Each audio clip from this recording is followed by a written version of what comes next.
Pemberlakuan jam malam dan penyekatan di beberapa ruas jalan di Kota Banjarmasin diberlakukan sejak tanggal 18 Agustus 2021 kemarin. Petugas yang berjaga saat melakukan penyekatan merupakan petugas gabungan polisi, TNI, dan Dishub. Semua pengendara baik motor atau mobil yang hendak memasuki Kota Banjarmasin akan wajib menjalani pemeriksaan KTP, surat vaksin, atau surat kesehatan swab antigen. Bagi pengendara yang tidak melengkapi surat yang sudah ditetapkan sebagai aturan selama PPKM level 4 akan diminta petugas untuk putar balik. Untuk mengetahui lebih detailnya, sudah bergabung bersama kami rekan jurnalis Banjarmasin Post, Apung, yang akan menyampaikan laporan. Halo Apung. Halo, Apung, bisa mendengar saya? Ya, halo.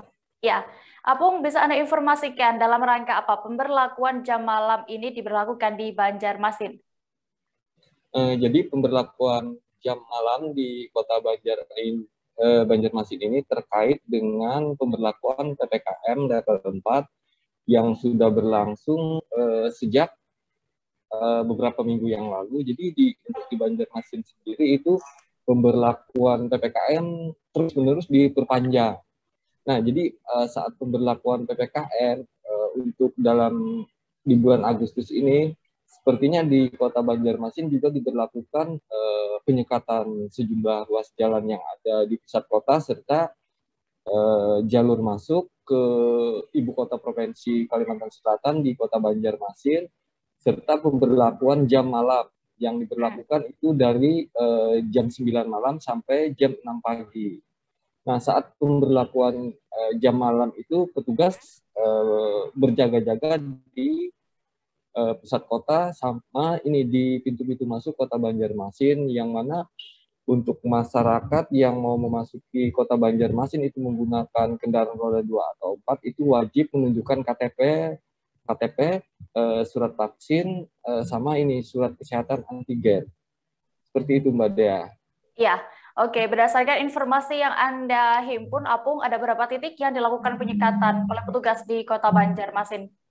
Jadi untuk titik penyekatan sendiri itu di perbatasan seperti di perbatasan Kabupaten Banjar dan Kota Madia Banjarmasin itu ada di 3 titik.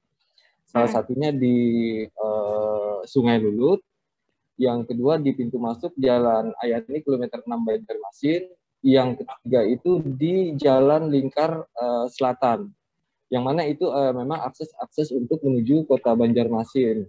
Dan satu titik lagi itu berada di perbatasan Kota Banjarmasin dengan Kabupaten Baritokuala, yang mana jalan tersebut merupakan akses masuk itu termasuk jalan lintas provinsi antara Provinsi Kalimantan Tengah dan Kalimantan Selatan. Seperti itu, Mbak Dea. Ya, lalu apakah sudah ada efek yang dirasakan oleh masyarakat saat pemberlakuan jam malam ini? Nah, jadi efek yang dirasakan masyarakat seperti juga di provinsi-provinsi lain, mereka menganggap pemberlakuan jam malam ini sangat, terutama itu pelaku UMKM ya, itu mereka sangat dirugikan karena apa? Keterbatasan mereka untuk ini menggelar usaha itu jadi terbatas.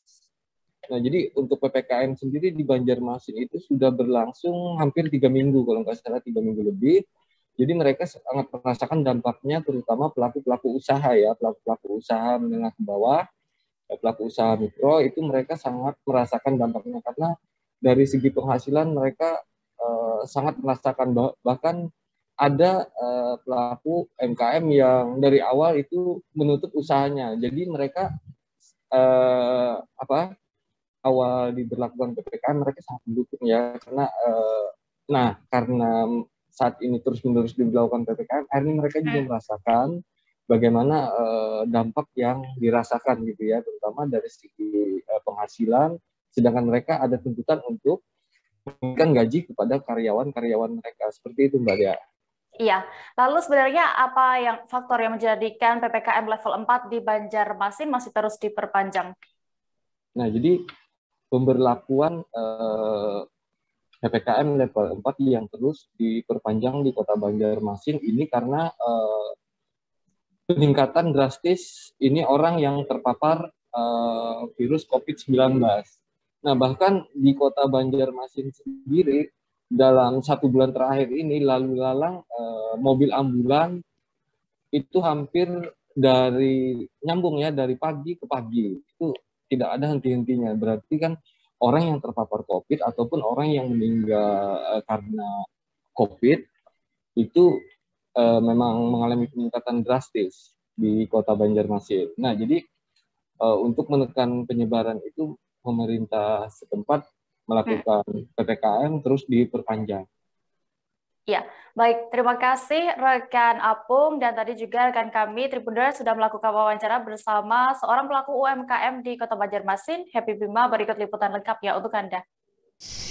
Nah, di depan saya ada salah satu pelaku UMKM di Kota Banjarmasin yang akan memberikan sedikit komentar terkait pelaksanaan PPKM hingga menerapkan sistem jam malam di Kota Banjarmasin. Jadi menurut Mas Happy, pemberlakuan jam malam di Banjarmasin seperti apa? Ya, menurut saya kalau pemberlakuan jam malam untuk pelaku usaha itu menjadi rancu ya kalau di Kota Banjarmasin, karena ya mungkin di kota-kota lain juga peraturan jam malam itu untuk apa gitu ya. Kalau untuk pelaku usaha, apakah pagi, siang, dan sore itu tidak ada terdampak dengan COVID? Apakah COVID juga hanya akan kena pada saat malam hari gitu ya? Akan menjadi tidak relevan ketika jam malam itu diberlakukan ke pelaku usaha yang kafe misalnya. Walaupun pengunjung sudah berkurang, kita juga memberlakukan take away gitu ya. Apa jadinya? Apa bedanya kalau cut loh?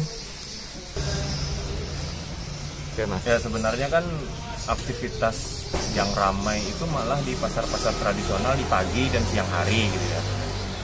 Nah, apakah memang efektif ketika pemberlakuan jam malam itu diberlakukan untuk kafe-kafe yang beroperasi pada malam hari, sementara pengunjung juga sangat menurun sekali gitu. Untuk penghasilan sendiri selama Tribuners, informasi tadi sekaligus menutup perjumpaan kita dalam live update siang ini. Dan jangan lupa untuk terus memperbaharui kabar terupdate lainnya hanya di kanal YouTube Tribun News. Dan kembali Tribuners, lantaran masih di tengah pandemi, kami mengingatkan kepada Anda untuk selalu menerapkan protokol kesehatan dimanapun berada. Mewakili kru yang bertugas, saya Diamita pamit. Terima kasih dan sampai jumpa.